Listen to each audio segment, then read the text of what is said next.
Bienvenidos a Se lo cuento como es, subjetivamente. El día de hoy trabajaremos como tema el proceso que se dio desde la Constitución de 1886 hasta la Constitución de 1991, haciendo énfasis en sus reformas y los contextos en los que éstas se dieron. Para entender por qué surgió una constitución tan conservadora, hay que entender el contexto en el que se originó. Antes de la Constitución se vivió en un estado acérrimamente liberal, lo cual provocó un gran impacto principalmente en el comercio y en la iglesia, lo que llevó a muchos conflictos, dejando el modelo conservador como una alternativa más viable. Listo. Llegamos al Consejo de Legatarios, que fue el consejo entre los estados en el que se nombraron unos delegados para crear la nueva Constitución y se plantearon sobre la mesa varios modelos. Sin embargo, el que se hizo finalmente fue el elaborado por Miguel Antonio Caro. La Constitución inicialmente estaba basada en ideas centralistas, clericales y autoritarias, y podemos profundizar como datos extra que la soberanía era nacional, los derechos estaban limitados al punto de que había pena de muerte y censura en la prensa, y habían muchas facultades en cabeza de la Iglesia. Tanto así como dato curioso que podemos ver que en esta Constitución fue cuando se firmó el concordato entre el Estado colombiano y el Vaticano. Continúo con las características de esta constitución, y es que hubo un presidencialismo extremo, el voto era censitario y capacitario y no había supremacía constitucional, por lo que la ley podía modificar la constitución. Para 1888 se expidió una ley que popularmente se llamó la Ley de los Caballos, en la que se autorizaba al presidente para que por vía administrativa actuara como juez, jurado y verdugo cuando considerara a alguien como amenaza frente al Estado. Todo esto debemos entender lo que fue impulsado por el temor de volver a un Estado federal. En 1899 se dio la Guerra de los Mil Días. Digamos que fue la respuesta de los liberales frente a todos los abusos que se venían ejecutando por parte del Estado, más específicamente del presidente Miguel Antonio Caro, dejando esta guerra una dura consecuencia, que fue la separación de Panamá. Pasado todo esto, llegamos al quinquenio de Reyes en 1904. En esta época se dio la primera reforma constitucional, pues Reyes, frente a unos problemas que tuvo con el vicepresidente y el Congreso, decidió hacer reformas constitucionales para tener un control absoluto. Aquí quiero hacer un paréntesis, pues los problemas que tuvo Reyes con el vicepresidente se dieron porque el vicepresidente presentó un decreto que permitía la libertad de prensa. Entonces Reyes decidió hacerlo renunciar. Como principales aspectos de la reforma, cabe mencionar que Reyes elevó su mandato a 10 años, pero para los futuros presidentes lo bajó a 4 años. Las sesiones del Congreso iban a ser anualizadas, eliminó el Consejo de Estado, disminuyó los requisitos para la creación de los departamentos e instauró la representación proporcional. Y aquí, en este punto de la historia, llega la reforma de 1910, que esta fue la primera gran reforma constitucional a la Constitución, valga la redundancia, de 1886. Como contexto, Rafael Reyes renuncia al poder y asume el mandato el antiguo vicepresidente que Reyes había hecho renunciar. Esta reforma se puede entender de alguna manera como una corrección a lo que había hecho Reyes, pues este de alguna manera había convertido el Estado había dirigido el Estado como un dictador, y aparte de esto había suavizado un poco lo que se venía trabajando desde la Constitución de 1886, que era una constitución muy conservadora. Los puntos más notables de esta reforma fueron la abolición de la pena de muerte, fortificación del centralismo, reforma constitucional por parte del Poder Legislativo, la elección de los magistrados y la responsabilidad del presidente frente a la Constitución. Algo muy importante que dejó la reforma fue el establecimiento de la supremacía constitucional, dándole herramientas para verificar que todas las normas tuviesen concordancia con esta, tales como el control por vía de acción o por vía de inaplicación. Además de lo concerniente al control constitucional, algo muy importante fue la reaparición del Consejo de Estado, nombrándolo como máximo tribunal de lo contencioso administrativo. Esto es muy importante porque es algo que se mantiene vigente. Entonces, siento que merece la pena nombrarlo. Las reformas de López Pumarejo. Comenzamos con este periodo que data desde el primer tercio del siglo XX, año 1933. Para este periodo ya Colombia había terminado la última guerra civil y a partir de esto se registró un importante crecimiento en la economía social y además un impulso industrial. En el ámbito político comenzamos advirtiendo que el experimento del bipartidismo de la Unión Republicana fue totalmente fallido y desde allí comenzaron a gobernar partidos conservadores. Algunos representantes de estos partidos fueron José Vicente Concha encabezando la lista, sucediéndolo en el siguiente periodo don Marco Fidel Suárez. Este mismo no pudo terminar su periodo presidencial gracias a los ataques del representante a la Cámara Laureano Gómez y fue reemplazado por Jorge Holguín. Se habla de que en el periodo de 1922 las elecciones fueron fraudulentas, o así lo acusaron los liberales, cuando el general Pedronel Ospina obtuvo la victoria en dichas elecciones. Para las elecciones del año de 1926 a 1930 resultó elegido Miguel Abadía Méndez, sin adversario, ya que los liberales declararon la abstención. En su gobierno hubo varios conflictos sociales en la historia de Colombia, como la masacre de las bananeras en 1928 y la represión de los estudiantes en Bogotá en 1929. Para el cambio de gobierno de Abadía Méndez se presentó una importante y fuerte división entre el Partido Conservador y la Iglesia Católica. Ellos presentaron sus candidatos que fueron Guillermo Valencia y el general Alfredo Vargas Cobo. Cuando faltaban solo 2 meses para las elecciones, los liberales presentaron su candidato y ganador de ese periodo, Enrique Olaya Herrera. Bajo el mando de Olaya Herrera se prometió no modificar la Constitución y este mismo realizó un gobierno transitorio bipartidista. Además de que en su gobierno se aprobó la Ley 28 de 1932, que abolió la incapacidad civil de la mujer casada y esta misma podía administrar sus bienes por cuenta propia. Más tarde, para el periodo de 1934, fueron los conservadores que decretaron la abstención y para este mismo momento fue Alfonso López Pumarejo quien resultó elegido.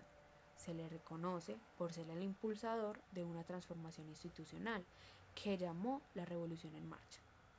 También fue el impulsador de leyes importantes para la sociedad, como la Ley 200 de 1936, pero sobre todo es muy recordado por la reforma constitucional, la Reforma Constitucional del 36. Para la reforma de 1936 fueron dos opiniones las que se presentaron frente al Congreso para la reforma constitucional. El sector más radical propuso una asamblea constituyente para expedir una nueva carta política, pero el otro sector solo quería una reforma parcial de esta misma, y este fue el camino que eligió el presidente Alfonso López Pumarejo. En esta nueva modificación a la Constitución se presentaron cambios importantes por los que se adoptaron un nuevo modelo de Estado y el reconocimiento de los derechos humanos. Al nuevo modelo de Estado se le clasificó como un Estado intervencionista, donde se le dio al Estado el poder de intervenir en la economía a través de leyes para racionalizar la producción, distribución y consumo de las riquezas y para darle al trabajador la protección justa de sus derechos. Los nuevos derechos que se le otorgaron a la nueva Constitución fueron derechos de segunda generación o como también se le conocen de contenido económico y social. Por consiguiente, la nueva relación que obtuvo la Iglesia-Estado consistió en derogar el artículo 38, donde se reflejaba que la religión católica era de la nación y por lo tanto el poder público tenía que defenderla y hacerla respetar como un orden social. También se eliminó el artículo 41, donde se proclamaba que la educación pública debía ser regida y organizada por la Iglesia Católica. A cambio de esto, se le concedió al Estado hacer control de la educación pública o privada. En esta nueva reforma no nos podemos olvidar que también se eliminó el voto restringido y se implementó el sufragio universal y directo, donde se le permitió a los varones mayores de 21 años elegir candidatos directamente para el cargo de presidente de la República, representantes a la Cámara, diputados y concejales. En la reforma de 1945, Alfonso López Pumarejo fue reelegido para el periodo de 1942 hasta 1946. Fue en este periodo donde se impuso una nueva reforma constitucional que se concentraba más en la parte dogmática de esta misma.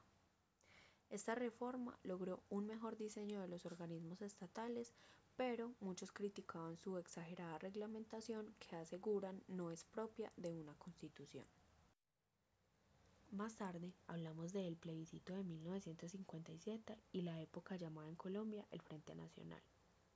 Alfonso López Pumarejo, como presidente actual, no pudo terminar su mandato ya que los conflictos sociales lo obligaron a renunciar a su cargo político.